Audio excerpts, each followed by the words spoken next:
Shalom, welcome to Walking the Walk, a linguistic analysis of the vocabulary in Psalm 119. There are 9 distinct words that are used in Psalm 119 to talk about the Word of God, the Word of Yahweh, and one of those words appears in every single verse except 2 of all the verses of 119. So we're going to look at them one at a time. The first word that we're going to look at today is Torah. The Colonel says you can't understand Hebrew unless you know what it says. Hebrew is constructed in such a way that words with similar letters have related meanings. By examining the related roots of each word, we come to a better understanding of what Hebrew words mean. So the word Torah appears in the Strong's 8451. And in the Strong's it tells you that it can be translated as law, direction, instruction, manner, or custom. But in the King James it is always translated as law. It corresponds to the Greek word nomos. Here's a list of every verse in Psalm 119 where the word Torah appears. Torah can mean one of 3 things. It can mean the 5 books of Moses. It can also refer to the entire Tanakh or Old Testament, or if, as believers, we say, well, it can refer to our entire Bible. As we look at the use of the word Torah in the Tanakh, we'll see that it has a much broader reference than law or law of Moses. In the first mention, Genesis 26:5. Because that Abraham obeyed my voice and kept my charge, my commandments and my statutes and my laws, my Torot in the plural. This is clearly before Moses arrived on the scene. So God has some Torah, he has some instruction for us that is beyond the scope, broader than the scope of the Mosaic law. Exodus 12:49. One Torah, one law shall be unto him that is homeborn, and unto the stranger that sojourneth among you. To sojourn means to come to a stopping place and stay in a place for a while on your journey, whether that journey is a physical journey in the natural life or a spiritual journey. We see that there is just one Torah for all those who are living together with the people of Yahweh. It's not a Jewish thing. Deuteronomy 29:29, it's actually verse 28 in the Hebrew. The secret things belong to Yahweh our God, but those things which are revealed belong unto us and to our children forever, that we may do all the words of this Torah, of this law. So if you are interested in investigating the secret things and you come to some knowledge of a secret thing, you are bound to keep Torah. Psalm 19:7.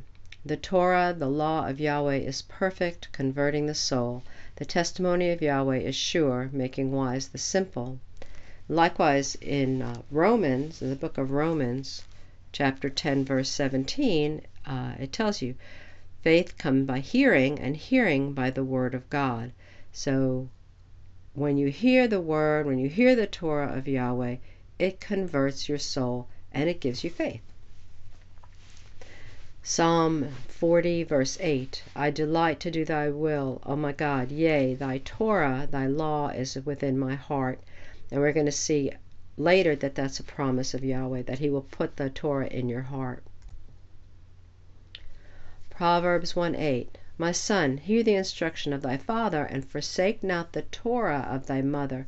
This is some Torah that's beyond and different meaning than the Torah of Moses. If your mother instructs you in a godly way, that's considered to be Torah. Jeremiah 31:33. But this shall be the covenant that I will make with the house of Israel after those days, saith Yahweh. I will put my Torah, my law, in their inward parts, and write it in their hearts, and will be their God, and they shall be my people. This is the promise of the new covenant. If people ask you where is the new covenant, it doesn't happen to be in the book that is called the new covenant. It is in the old covenant. That Yahweh will change our hearts and put his law on our heart that we may fulfill it.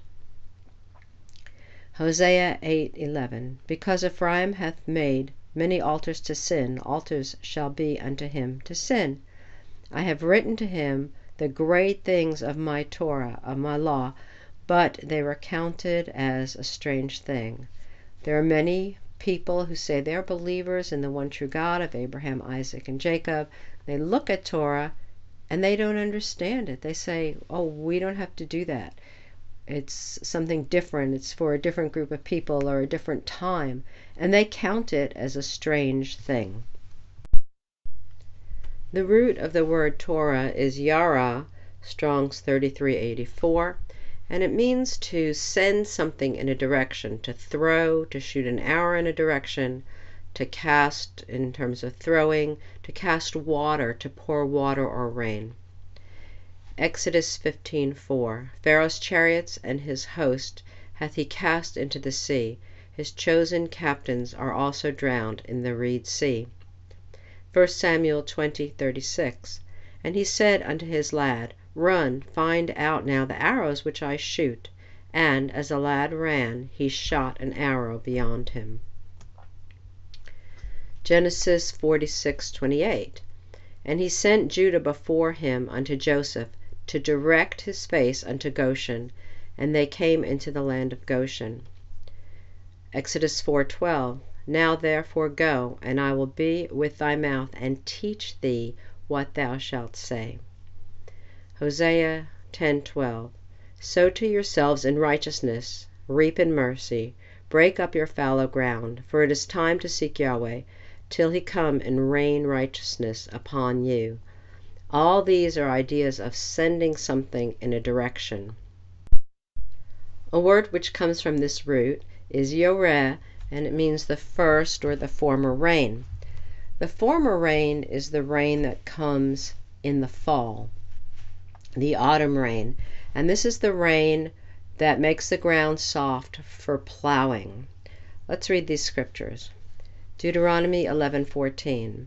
That I will give you the rain of your land in his due season, the first rain and the latter rain, that thou mayest gather in thy corn and thy wine and thine oil. Jeremiah 5:24. Neither say they in their heart, Let us now fear Yahweh our God, that giveth rain, both the former and the latter in his season. He reserveth unto us the appointed weeks of the harvest. The word for the latter rain is malkosh, and we always hear these together in the prayers to give the former rain and the latter rain, yoreh umalkosh. So yoreh is the former rain, and what do we see? It's the teaching rain. It's the rain that gives the direction so that the ground can be plowed, so that people's hearts can be soft. Malkosh means harvest. So in the springtime, the rain comes to finish filling out the fruit and the grain so it's ready for harvest, and then we harvest it. In the springtime, when the harvest comes, when the rain has been in the hearts of the people and changed their hearts and their minds, then they are ready to be harvested as souls, and that will be the harvesting rain.